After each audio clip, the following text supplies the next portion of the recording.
Welcome back, Mary Marvelites, to another Marvel Spider-Man 2 related video. In this video, I'm gonna go over the latest prequel comic for the upcoming video game Marvel Spider-Man 2, which has been released for Free Comic Book Day, which was yesterday the 3rd, if I'm not mistaken. And there's the cover of it. And basically, in this video, I'm gonna go over the synopsis of the comic with you guys and discuss my thoughts on each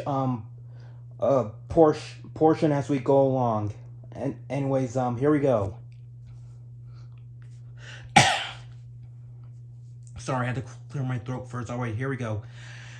When the story opens, MJ and Peter are back from Samaria, and MJ has just finished her first book, Perilous: A Journey into War-Torn Samaria. But unfortunately, sales aren't going well, and she's been forced to go on J. Jonah Jameson's Just the Facts podcast to try and drum up support for her book. As their ideologies clash and the interview starts to go south, the Spider-Man literally crashed the interview while fighting the tarantula, a familiar face from Spider-Geddon number 0, in brackets, whatever that is. Miles and Peter wrap up the tarantula, which also wraps up MJ's disastrous interview. Okay, before I go on to the next paragraph, let me discuss this here opening paragraphs on the synopsis of the comic. I love the fact that MJ has written a new book, written her own book, and the fact that she turns to help by going to J. Jonah Jameson's Just a Fact podcast, since sales aren't going well, which is something that most folks may suggest doing when they're in such situations about their books and about their books that they're writing and stuff like that. And I also like the fact that the Spider-Man crashed the interview while fighting the tarantula. I don't know who that is. I never heard of the comic Spider-Geddon number 0, and that's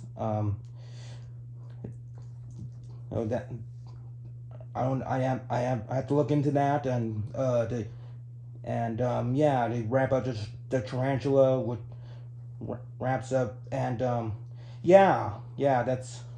that's interesting. Anyways, moving on. As the story continues, we see several worlds colliding in the lives of Miles, Peter, and MJ. Miles, a new student at Brooklyn Visions Academy, sees all of his friends solidifying their plans for college, but he is feeling left out. He's been so focused on other things, he hasn't had time to think about the future.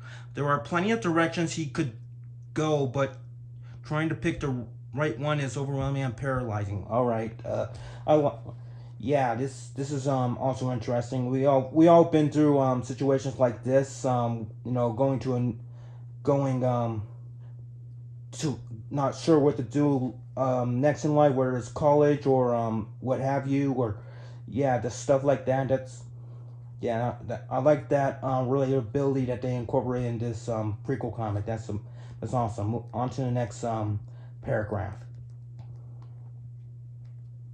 Meanwhile, Peter is back in Queens. Oh, sorry, guys. Bear with me here. Meanwhile, Peter is back in Queens, living in the house he grew up in, but he's drowning in bills. May had mortgaged the house to keep Feast running during the events of Marvel Spider-Man, and now Peter is left with the responsibility of finding a new job in order to make the payments. MJ would make the perfect housemate to help with the mortgage, but she needs to stay in the city for a job as an associate editor at the Daily Bugle. At least that's what she tells Peter. there's unspoken tension between them as both struggle to take the next step in their relationship. All right, yeah, obviously from the events of Marvel Spider-Man 1, the fact that Peter was couldn't pay the rent at the while living in the apartment that he was living in during the game. He got evicted, and now as a result, Peter is back in Queens, living with his Aunt May in the house he grew up with whilst living with her. Uh, yeah, uh, and MJ will make the perfect housemate to help with the mortgage, and yeah, and anyways, moving on. Sorry. On top of all that, there's a new gang in town, and they appear to be using magic.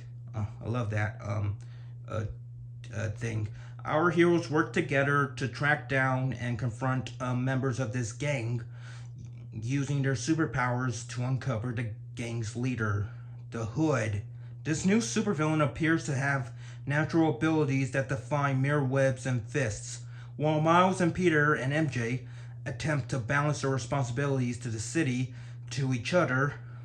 They keep coming back to one of the main themes of this action-packed issue: is magic real? Okay, I love the fact that they introduced a new villain in this in the prequel to the game. This prequel to comic to the game called The Hood. Yeah, this is also another comic book character that I never heard of, and a villain in that, a super villain in that. Yeah, and he uses magic. That's really cool, and he probably won't see him in the. We probably won't see this character in the upcoming game itself, since this comic is merely a prequel to it. Anyways, moving forward, here's some comic book panels from the comic book. Also awesome, and make sure to, and yeah, here's the cover, and that's all I have on the synopsis of the comic. All right, that's basically it for this video, guys. If you want to get this if you want to get this comic for yourself, you can go ahead and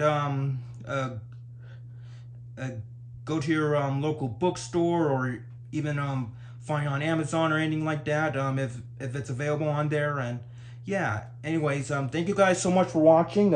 Please like, comment, and subscribe to see more. And I have more Transformers related videos on the way about the upcoming Rise of the Beast movie. And yeah, I have a lot of that coming. Anyways, stick around for that, and I'll see you guys next time. Peace.